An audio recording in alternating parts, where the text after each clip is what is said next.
Hi and hello watch fans, and welcome to another audio article in our Audicle series. Today, as before, I will read aloud the words of our resident provocateur, David Vaucher.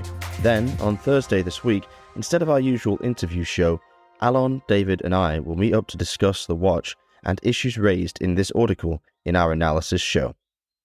And so, what watch will be the focus point of our discussion today? The Argon Spaceone.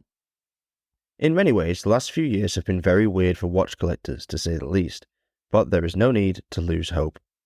While some aspects of watch collecting in 2023 do remain difficult, it has never been a more exciting time to be into watches, thanks to the flourishing independent scene that has become not only self-supporting, but also a hotbed for horological creativity.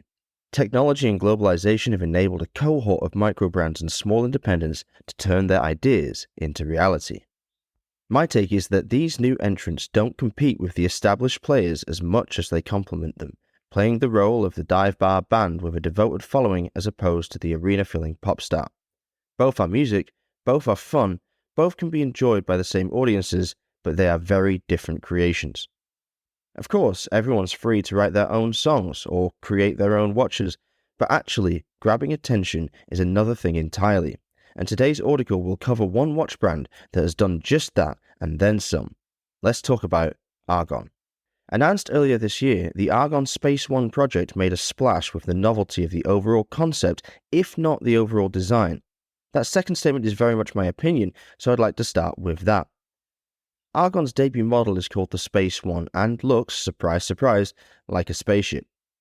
It's very slick, especially if you select a very Flight of a Navigator-esque polished finish, but as cool as it is, the form itself is hardly original, and the concept, while quite alien at this price point, isn't new either. But within that sentence we find the crux of this discussion, and the reason for what has been a rather impassioned period of debate between two staunch camps. Those who believe in the importance of true originality in design and the fierce protection of designers' intellectual property rights, and those that are happy to see these ambitious ergonomics suddenly available at an accessible price point. We've seen the concept of ultra-futurism explored regularly by brands like Urwerk and MB&F, with famed clockmaker Lepe also producing pieces with a similar shape, but the one corollary that sticks out more than any other is the de Bethune Dream Watch, which, although different in several ways, most notably the position of the crown, uses the same time display in principle and was regarded as the spaceship watch to end all spaceship watches. And so for the first time we have the looks of and a similar wearing experience to the Dream Watch available to buy for under €2,000. Some are rejoicing at this democratization of design, while others are aghast at the brazenness of the brand that is clearly so heavily inspired by another. But what's the general response like? Much of the coverage was gushing, but I'd be lying if I said every opinion I read was positive. We saw many of these opinions aired firsthand in the Real-Time Network WhatsApp group. And if you'd like to join the group so you too can debate the merits and demerits of watches like this and others, simply send us a message via one of the usual channels and we'll add you in. I read the arguments and counter-arguments with interest. I find it fascinating how far apart some people could be on the issue and find myself wishing that there were more such divisive watchers around, as, in the process of disagreeing with each other, we all learned a lot more about the hobby and our own approaches to it in general. But what do I think? Personally, I'm one of the happy campers. I believe this is an awesome project and a massive gift to the watchmaking industry. Why? Because inspiration is part of the design process. And besides, there are hundreds of thousands of round watches, and nobody cries foul when we see another one hit the market. Now we have two space blob watches, if you will, made with vastly different techniques, with vastly different levels of finishing, for vastly different audiences. What's the problem with that? Furthermore, this project is not just piggybacking on popular design. The Spaceone has mechanical credibility in its own right.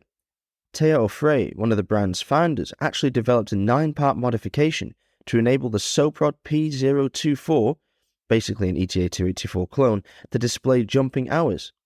A smart tweak of a basic caliber that enabled the creators to keep this piece eminently accessible. Unlike the de Bethune, which most of us will never be able to afford, the Spaceone ranges from €1,500 to €1,900, tax excluded. I have no idea what the designers at de Bethune think of the Spaceone, but my own view is that this watch is providing some valuable marketing for them and the broader industry. After all, today's Spaceone backer might feel comfortable enough years down the line to buy their own dream watch, or Uhrwerk perhaps, because they've already bought into the avant-garde design at this more down-to-earth price. And can we also pause to reflect on what this project's success means about today's watch industry? As I type this on June 1st, the Argon Spaceone project has blown past a €100,000 goal and now stands at over €885,000. I'm not confident that this project would have gotten the same attention or even been possible when I first got into watches well over a decade ago. The Spaceone demonstrates that in 2023, there are not only mass audiences for Omega divers and Rolex explorers, but there is also a devoted core that will push smaller, niche projects forward. If that encourages the established brands, even just a little bit, to go beyond their usual vintage-inspired catalogues, then the Spaceone will have done an important service. To bring this back to music, I don't like the Notorious B.I.G.'s rap any less because he didn't originate rap music. Providing you add something to the original inspiration and don't outright copy, you can feel comfortable that you're building the design canon. And let's remember that Virgil Abloh himself set the bar pretty low, saying that you only need to change something by 3% to obtain something new. Additionally, to me, looking solely at the design of the Spaceone is missing the wood for the trees, because the reality is that with micro-brand projects such as this, it's never just about creating and selling a watch. There's usually some greater purpose driving the creators. In Argon's case, no, their first watch doesn't go in a totally new design direction, but it's that design direction taken in the context of the overall project leadership and approach that really grabbed people's attention. If you've not heard the names of Guillaume Ledet and Théo Frey, take it from us. These two are part of the industry's next generation of leaders and worth watching at every turn. Guillaume first came to the scene in late 2015 with another Kickstarter brand called William L, and since then has made it a mission to revive some of watchmaking's most storied companies. Seen anything lately by Nevada Grenchen? Or Volcane? Or Excelsior Park maybe? It's hard to believe, but Guillaume is behind all of those. And if you're interested in finding out more about his path in watches, you can catch our interview with him on episode 30 of The Real Time Show. Théo started out in a different way in the business, opting instead to create his own subscription tourbillon, which earned him a feature in Hodinkee in 2021 at the ripe old age of 25. To say that these men are off to a flying start is an understatement. The Argon project is simply the latest masterful pivot in a barnstorming opening chapter. But we want to hear from you on this subject. Are you one of the hundreds of backers that brought this audacious project to life? Or are you one of those that don't think this rocket ship should ever have made it off the launch pad?